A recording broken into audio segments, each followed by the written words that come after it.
Break के बाद स्वागत एक बार फिर से आप सभी का आत्मनिर्भर बिहार सीजन 2 गया की बात हम यहां पर कर रहे हैं। और अब ब्रेक के बाद मैं एक छोटी सी बात ये कहना चाहूंगा कि खुद आत्मनिर्भर बनने के लिए या औरों को आत्मनिर्भर बनाने के लिए सरकार की योजनाओं की जरूरत नहीं पड़ती, बल्कि अपनी इच्छा शक्ति और साहस की जरूरत पड़ती है। जो अगली शख्सियत हमारे साथ जुड़ने वाली है वो गया जिले के ही महाचक गांव से निकले। मन में सपना था कि डॉक्टर बनके लोगों की सेवाएं करें, लेकिन कहते हैं कि सपने सबके पूरे नहीं हो पाते। उनका भी सपना पूरा नहीं हुआ, लेकिन उन्होंने थक कर हार नहीं मानी। वो फिर उठे और ऐसा उठे कि खुद तो डॉक्टर नहीं बन पाए, लेकिन आज की तारीख में देश विदेश में सेवा देने वाले 15,000 डॉक्टर उन्होंने तैयार किए हैं। जोरदार तालियों के साथ स्वागत कीजिए गोल इंस्टीट्यूट के संस्थापक, गोल इंस्टीट्यूट के कर्ताधर्ता श्री बिपिन सिंह जी का। Please welcome. आगे बढ़े, उनके साथ बातचीत करें, लेकिन बिपिन सिंह जी के एक सफर के बारे में जरा थोड़ी सी झलक देखते हैं, कैसे उन्होंने यह सफर तय किया।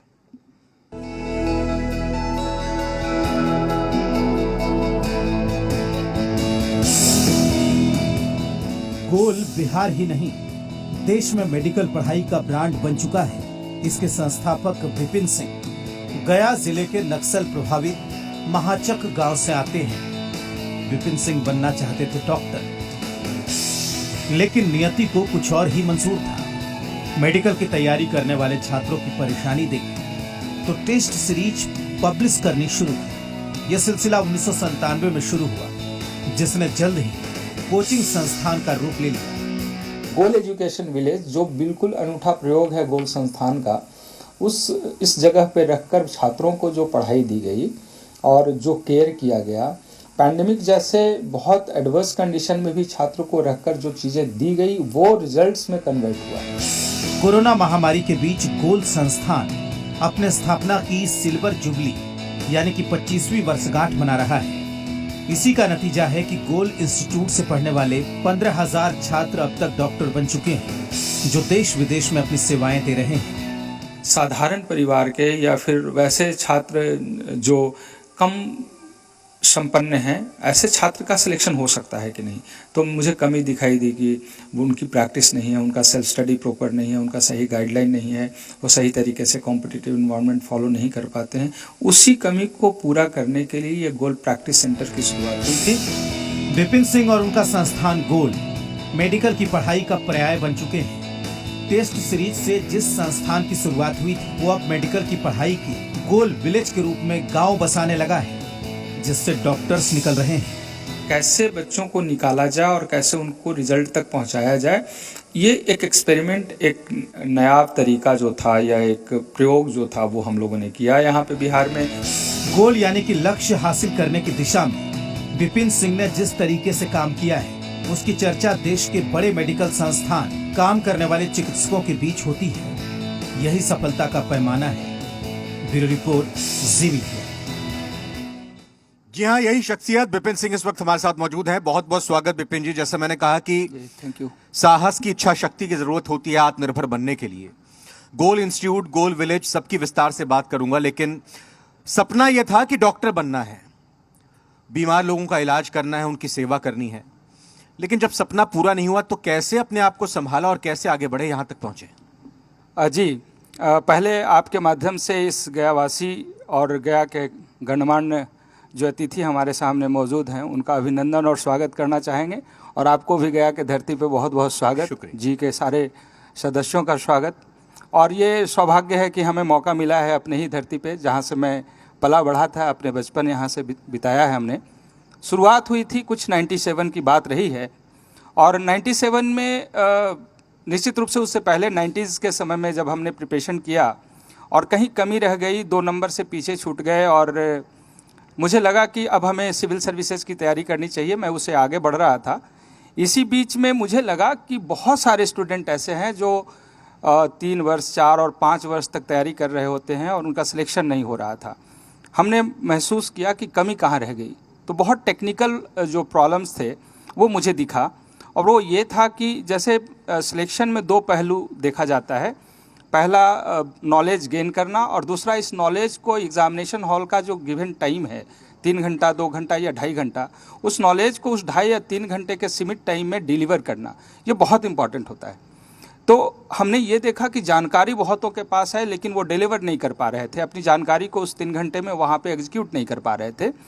उसके लिए हमने सेल्फ स्टडी ओरिएंटेड और बहुत ही सटीक एक व्यवस्था, हमने पूरे भारतवर्ष का ये पहला एक्सपेरिमेंट था और वो टेस्ट सीरीज के रूप में शुरुआत हुआ, जिसमें छात्र मेहनत करते थे, उन्हें उनकी कमियां उन्हें दिखती थी और उसके आधार पर उन्हें फिर से तैयार कराया जाता था। जो शिक्षकों की जहां ज़रूरत होती थी शिक्षक हम प्रोवाइड करते थे और इस प्रकार उसके रिजल्ट्स काफ़ी अच्छे आए। मैं आपको बता दूं कि बिहार झारखंड तब एक हुआ करता था और यहाँ पे सीबीएसई बोर्ड या आईसीएसई बोर्ड के छात्र कम हुआ करते थे, स्कूल्स बहुत कम थे और बिहार बोर्ड से ही छात्र आते थे। तब साइंस कॉलेज था और बहुत अच्छी पढ़ाई भी थी।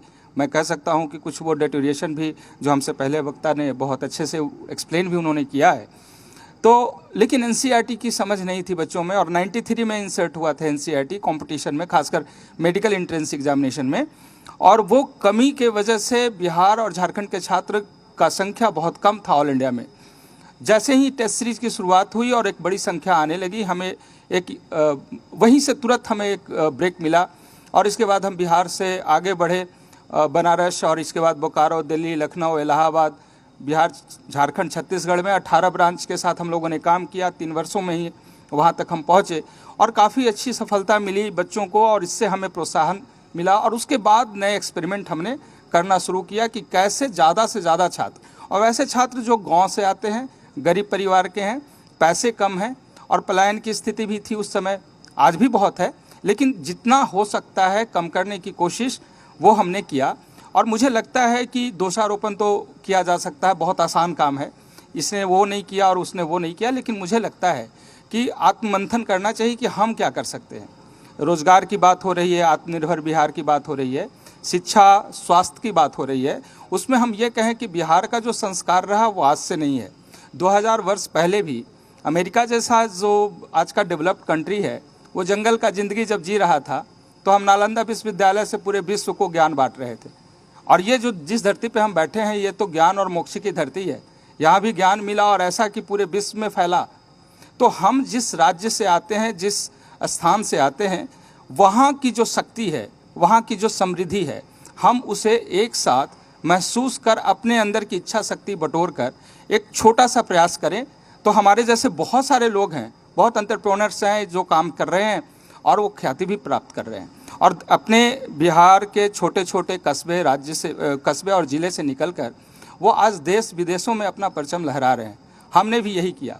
शुरुआत बहुत छोटी थी, आज बड़ा हुआ है। संख्या कितना हुआ और आगे कितना होगा इसके कैलकुलेशन में मैं नहीं जाता हूँ, लेकिन मुझे सबसे अच्छा लगता है कि आज भी जब साधारण परिवार के छात्र हमारे संस्थान से निकलते हैं, जिनके घर परिवार में, इस बार की भी बात करूं तो ऑटो संचालक है, उसकी एक बच्ची पिछले साल डॉक्टर बनी, एक बेटा इस बार एम्स में जा रहा है, बहुत अच्छा रैंक लाया है, एक और बेटी उसकी इसी वर्ष पास की है।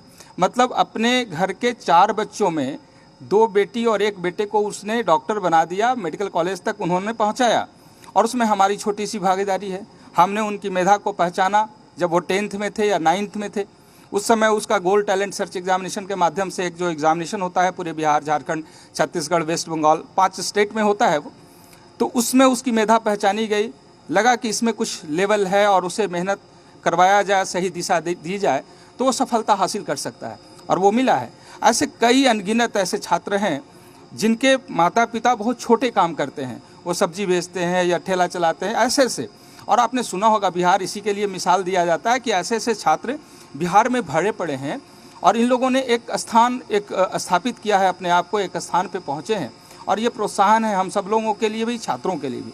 तो ऐसे ही छोटी शुरुआत होती है, लेकिन ईमानदारी से अपनी जवाबदेही अगर कोई इंसान निभाए किसी भी क्षेत्र में, चाहे वो कोई भी काम कर रहे हैं, ईमानदारी से अपनी जवाबदेही निभाने की एक सोच रखे तो निश्चित रूप से वो एक बड़ा आयाम बनाते हैं, एक पहचान बनाते हैं, एक स्थान बनाते हैं जिनके लिए तालियां बजती है। एक कहावत है कि हीरे की पहचान जौहरी ही कर सकता है और एक शिक्षाविद होने के नाते आपने जौहरी की भूमिका निभाई और आगे भी निभा रहे हैं कि आपने उस टैलेंट को पहचाना, ये देखते हुए कि उसके सामने पैसे की कोई किल्लत नहीं आड़े आनी चाहिए। आप उसको उसकी मेधा के हिसाब से वो शिक्षा प्रदान करें ताकि वो अपना सपना पूरा कर सके। लेकिन साथ ही साथ दूसरी कहावत ये भी है कि प्यासे को ही कुएं के पास जाना पड़ता है। तो किस रूप में, किस तरीके से वो अभिभावक, वो पेरेंट्स जो जानते हैं कि उनका बच्चा बहुत टैलेंटेड है, कैसे अवसर वो हासिल कर सकता है गोल इंस्टीट्यूट के जरिए या फिर और भी योजनाओं के जरिए और भी संस्थानों के जरिए जो इस तरह के नेक काम कर रहे हैं? जी, निश्चित रूप से प्यासे को तो जाना चाहिए, लेकिन एक जो प्रॉब्लम आता है, खासकर हमने महसूस किया है कि जैसे कोचिंग संस्थान के नाम लेते लोगों के जहन में एक बातें निकल कर आती है कि कोचिंग संस्थान है, इसका मतलब एक प्राइवेट ऑर्गेनाइजेशन है और ये पैसा लेने के लिए बैठी हुई व्यवस्था है। मेरा मानना है कि हम जो संस्थान है वो शिक्षा बांट रहे हैं। हमारे साथ लगभग 150 शिक्षक हैं जो जुड़े हैं, जिन्हें रोज़गार प्राप्त हुआ है हमारे संस्थान से। वो 150 लोगों में अच्छी सैलरी है सबकी, अच्छा लाइफस्टाइल है, उनके बच्चे भी अच्छे जगह पे पढ़ रहे हैं, उन्हें उस तरीके की व्यवस्था हमने दिया है, एक रोज़गार की सुविधा हुई। तो 150 तो लगभग शिक्षक हैं, उससे आगे अगर जुड़े हुए बाकी एम्प्लॉय की बात करें तो लगभग 600-700 लोग हैं जो डायरेक्टली इनडायरेक्टली जुड़े हुए हैं हमारे यहाँ छोटे और सभी ये में। तो एक व्यवसाय का जो रूप मिला है अपने शिक्षा के क्षेत्र में कोचिंग संस्थान को, ये थोड़ा सा संवेदना उभरता है यहाँ पे। थोड़ा लगता है कि हम लोगों ने भी तो काम किया है सरकार के साथ मिलकर, उनके शिक्षा की व्यवस्था में एक इंटीग्रल पार्ट बनकर हम काम भी करना चाहते हैं, लेकिन पहचान में माफिया सब जुड़ जाता है। कहीं ना कहीं से लगता है कि ये शिक्षण संस्थान है जो पैसा सिर्फ निचोड़ने की बात होती है, लेकिन इसके मूल बात पे अगर जाएं तो 18% के GST का बहुत बड़ा बोझ भी होता है। हम समझते हैं कि बिहार जैसे गरीब राज्यों में पढ़ने वाले छात्रों के लिए 18% का GST बहुत बड़ा रकम है।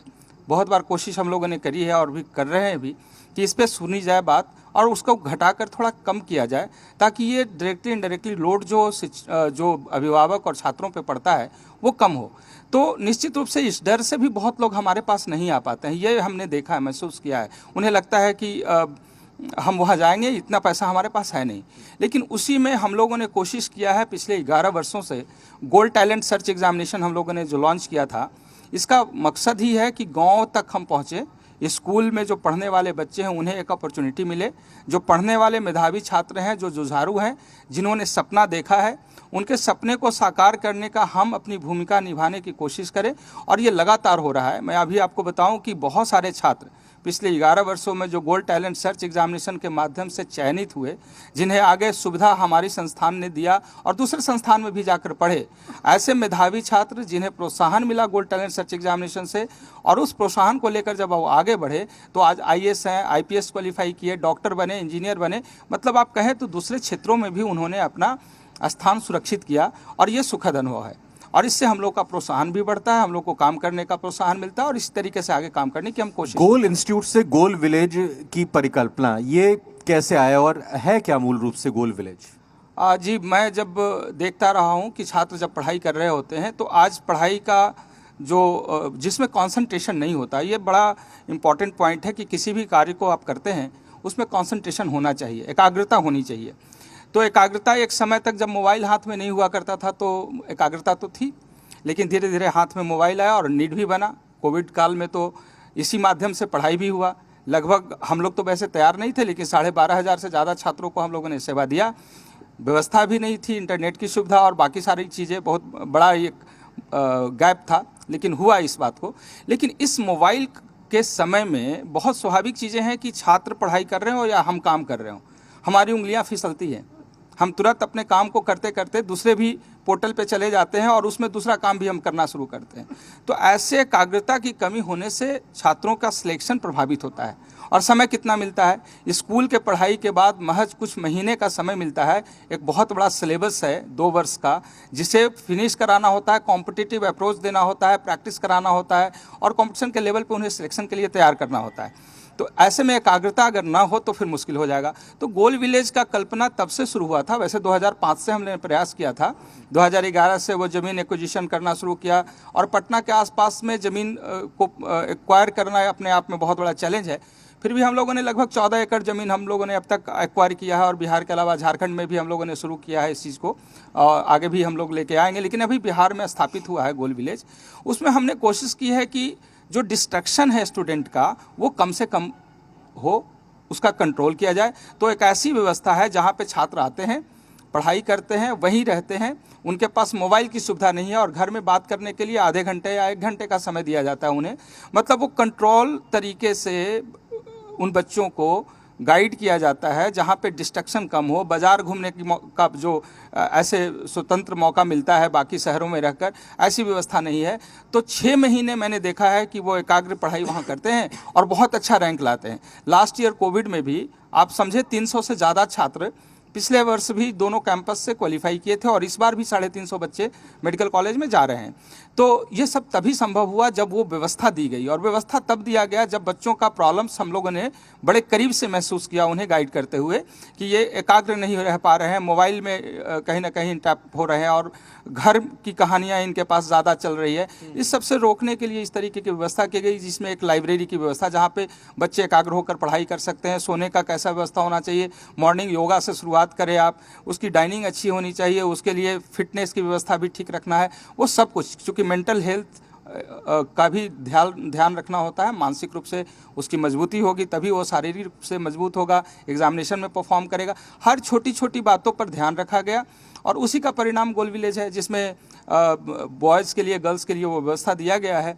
और उसके जब सभी टेक्नोलॉजी आज के समय का बदलाव जिस तरीके से आया, वो बदले हुए परिवेश में जो चीज़ें हम दे सकते थे उनके रिजल्ट के लिए, जब वो सारी चीज़ें दी गई तब रिजल्ट में कन्वर्जन हुआ। तो कल्पना वहाँ से शुरू हुई थी और यहाँ रिजल्ट सामने दिख रहा है। कोटा और दिल्ली एक तरह से कहा जाता है कि कोई भी मेडिकल में जाना चाहता है या इंजीनियर बनना चाहता है तो जिसके पेरेंट, जिसके अभिभावक की जेब अलाउ करती है तो अपने छात्रों को, अपने बच्चों को वो वहाँ भेज देते हैं।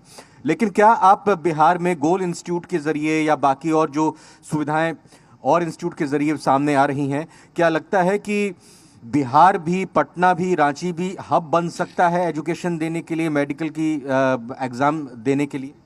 जी, कोटा या दिल्ली कहीं भी लोग जाते हैं तो उनकी एक सोच है कि हमें एक अच्छी क्वालिटी मिलेगी, ऐसे सोच कर जाते हैं। लेकिन उसके बेस पे अगर जाकर आप देखें तो जो छात्र जा रहे हैं वो बिहार के हैं, जो शिक्षक पढ़ा रहे हैं वो भी बिहार के हैं और पैसा भी बिहार का है। किसका कमी है? एक अच्छी मैनेजमेंट की कमी है, एक अच्छे सोच के साथ शुरुआत की कमी है। तो हमें लगता है कि हमारा इतिहास बहुत पुराना है, कोचिंग जगत में भी हम बहुत पुराने हैं। 72 की बात है और टी.के. घोष एकेडमी से शुरू हुआ था बिहार में कोचिंग का कॉन्सेप्ट, और ये पूरे भारतवर्ष में फैला। और ये कोचिंग की बात हम करते हैं तो हमें लगता है कि सरकार अगर इसे सही तरीके से देखे और हम लोगों को एक विश्वास के साथ जिम्मेवारी हमें दे और हमारी निगरानी भी वो करे अपने लेवल पे, तो हम और अच्छा कर सकते हैं। हम कोटा से भी ज़्यादा अच्छा परफॉर्म कर सकते हैं। ये हमारे अंदर ऊर्जा है, हमारे छात्रों के अंदर, हमारे शिक्षक के अंदर। वो व्यवस्था देना होगा, सरकार की सोच थोड़ी बदलनी होगी, हम लोगों को उस तरीके से, उस नज़र से देखना होगा। साथ ही साथ अभिभावकों को जब वो सुविधा मिलने लगे, जब गोल विलेज की बात मैं करता हूं तो आज मेरे पास 1000 सीट है, 1200 के आसपास में मैक्सिमम हमारे पास सीट है, और वैकेंसी जो अभी तक एप्लीकेशन आया हुआ है वो लगभग 4500 के आसपास है। आज तक की बात अगर मैं करूं तो 4500 लोगों को वो व्यवस्था चाहिए और हम बहुत मुश्किल से 1200 छात्रों तक पहुँचा पा रहे हैं।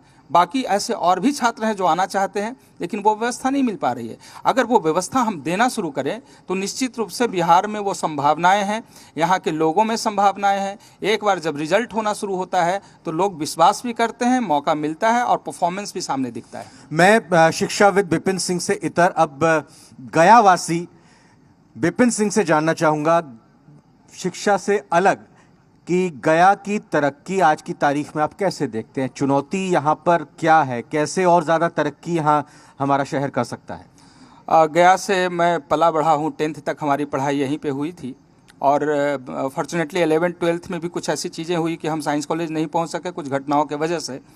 लेकिन यहाँ के बाद फिर हम पटना गए। लेकिन आज भी हमारी जो सोच है, हमारी जो समझ है और हमारी आत्मा, वो गया में ही निवास करता है। मैं हर बार अपने गाँव आना चाहता हूँ और वर्ष में कई बार आता हूँ, लोगों से जुड़ने की कोशिश करता हूँ। तरक्की की बात हमें अगर हमसे पूछा जाए तो मेरे नज़रों में या मेरे समझ में ये है कि यदि शिक्षा का विकास सही तरीके से हो, जागरूकता हर व्यक्ति तक पहुँचे, और वो जागरूक अगर नागरिक की बात करें तो गया का एक अलग पहचान भी रहा है। IIT के क्षेत्र में हम नाम लेना नहीं भूल सकते, पटवा टोली यहीं पे है, हर वर्ष वहाँ से इतने छात्र इंजीनियर बन रहे हैं और उसे देखकर जो प्रोत्साहन बाकी छात्रों को मिल रहा है वो भी इंजीनियरिंग के क्षेत्र में अपना कैरियर बना रहे हैं। मुझे लगता है कि सरकार और सरकार के माननीय मंत्री महोदय भी बैठे हुए हैं, गणमान्य अतिथि भी बैठे हैं, थोड़ी सी संवेदनाएं यहाँ अगर गया के तरफ इनका इंक्लाइनेशन और सोच थोड़ी सी बने तो निश्चित रूप से एक बहुत बड़ा यहाँ पे बदलाव हो सकता है।